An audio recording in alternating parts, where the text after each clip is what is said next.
ដើម្បីដាក់ header footer និង page number បានជាដំបូងយើងចូលនៅក្នុង insert ហើយបន្ទាប់មកយើងជ្រើសរើស header ដែលយើងចង់ដាក់អញ្ចឹង header មានច្រើនប្រភេទហើយក៏ច្រើន mode ដែរអញ្ចឹងខ្ញុំសូមដាក់ mode ធម្មតាខ្ញុំយកទី2ដែលឲ្យវាមាន3 column auto អញ្ចឹងខ្ញុំចូលដល់ font សិនបាទដល់ font សៀមរាបទំហំ10ចុះបាទហើយខ្ញុំ break តិចលើខ្ញុំដាក់ថាកលវិទ្យាល័យ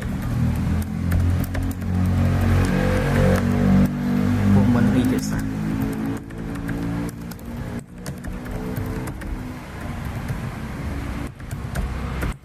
បាទហើយកន្លែងនេះខ្ញុំលុបចោលហើយកន្លែងនេះខ្ញុំដាក់ឧទាហរណ៍ណាខ្ញុំដាក់ថាថ្នាក់11A01 មកហើយកន្លែងមួយទៀតបើខ្ញុំចង់ឲ្យបន្ទាត់ពីក្រោមខ្ញុំអាចដាក់កន្លែងនេះបានឲ្យចេញបន្ទាត់គ្រប់ទំព័រអញ្ចឹងបាទឬក៏បន្ទាត់នេះយើងអាចដូរបានយើងចូលមកលើ setting មកយើងអាចជ្រើសរើស mode បន្ទាត់ណាដែលយើងស្រឡាញ់អញ្ចឹងខ្ញុំជ្រើសរើស mode នេះចុះហើយ color ខ្ញុំដាក់ពណ៌ខៀវបាទហើយចុចលើនេះមួយមកករណីនេះបើយើងចង់ដូរទំហំបាទយើងចុច select នឹងមកតែខ្ញុំមកត្រូវការនេះថាដាក់ប៉ុណ្ណឹងចុះអញ្ចឹងនេះគឺលទ្ធផលខ្ញុំទទួលបានគឺចេញគ្រប់ទំព័រអូខេបាទគឺគ្រប់ទំព័រ header ហើយសម្រាប់របៀបដាក់ footer គឺស្រួលទេគឺយើងចុចលើ footer នេះមកយើងអាចសរសេរយកតែម្ដងក៏បានដែរប៉ុន្តែបើយើងត្រូវការដាក់ page number យើងត្រូវដាក់ page number មុនហើយបានសរសេរfooter តាមក្រោយយើងខ្ញុំចុចលើ page number នេះមក bottom of page ខ្ញុំស្រឡាញ់ថាទំព័រទី1ចុះបាទខ្ញុំ break តិចលុបពីជាប់ enter លុបមកហើយយើងសរសេរមកទំព័រទីប៉ុន្មាន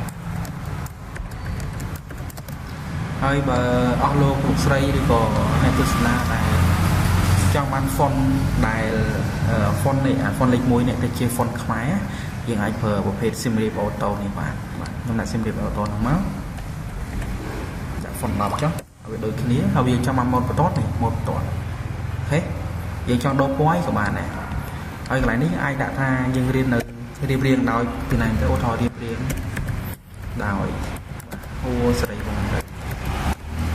ហើយអាចរុញទំព័រទៅកន្លែងណាក៏បានដល់ចុងនេះក៏បានដូចយើងប្រើ tab ធម្មតាអញ្ចឹងទំព័រទី1ទំព័រទី2ទី3អញ្ចឹងមកគឺដែរបានបាទហើយវីដេអូនេះគឺមានតែប៉ុណ្្នឹងទេសម្រាប់អ្នកអត់យល់អាច comment នៅខាងក្រោមវីដេអូនេះបាន